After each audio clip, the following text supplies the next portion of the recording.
শ্বশুর বাড়ি আইছি খালি দাওয়াত খাই যাই চাটা খেয়ে আসি চাটা বাবাজি কোনে যাইতেছ আম্মা মনে করেন দোকানে যাইতেছি চা খাবার লিগে চা তো খাবার যাবাই বাজারে একটা নিয়ে যাও করে বাজার করে নিয়ে এলো আমারে কইতেছেন তোমারে কইতেছেন আশেপাশে কারো লোক আছে নাকি আমার বংশে কেউ বাজার করে না আর আমার বাজারের কথা কন হ্যাঁ আমি জীবনে বাজার করব না আরে এক স্মার্ট জামাই আমি বাজারের কথা কই আমি তো আক্কেল জ্ঞান দিকে তো বাসি না আমি খালি চাষতলা যাবো চা খাবো দেখো বাবাজি আমাদের এলাকায় তো একটা নিয়ম আছে নতুন জামাই বাজারে যাব মরিচ পেঁয়াজ মাছ মাংস দুধ সবকিছু বাজার করে আনবো বাজার করে আইনা পাড়া মাঠে মোষ পেঁয়াজ বাই দেয়া শাশুড়িরে বড়া বানায় পরে সে খাওয়াবো বাজারে আম্মা আপনার একটা কথা কই ওই বুকি সুকি কথা আমারে কই না বুঝছেন কি না শুনলে মাথাটা একবার গরম হয়ে উঠে বুঝছেন কি একটা ফরমাইশ দেয়া হচ্ছে হ্যাঁ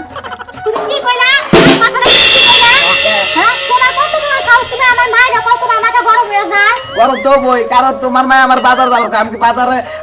এই পলাই বাজার যাবো চেবো না রাতে নাও ওরে বাবা রে একবারে দি দাঁড়োটা দি এটা আসে নাও এটা নিলাম তা কি হলো আমার মাই যে হতো কইছে বাজার তোমার কই নাই এই বাড়িতে আহন লাগবো বুঝো নাই কে আমার খালা তো মামা তো শাস্তো যেরি বুইন আছে সবটি বুইনের জামাই যখনই মনে করো যে ওই শ্বশুর বাড়ি আহে যখনই মনে করো যে মুরগি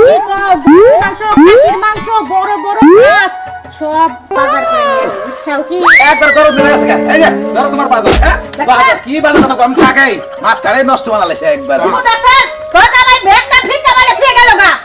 এটা কিন্তু তার নাম কিন্তু ভালো করলো না বুঝিস ভালো করে তো কিনে করে তোমরা তো তাই যাও না জামাই কাছে বিয়া দিছাও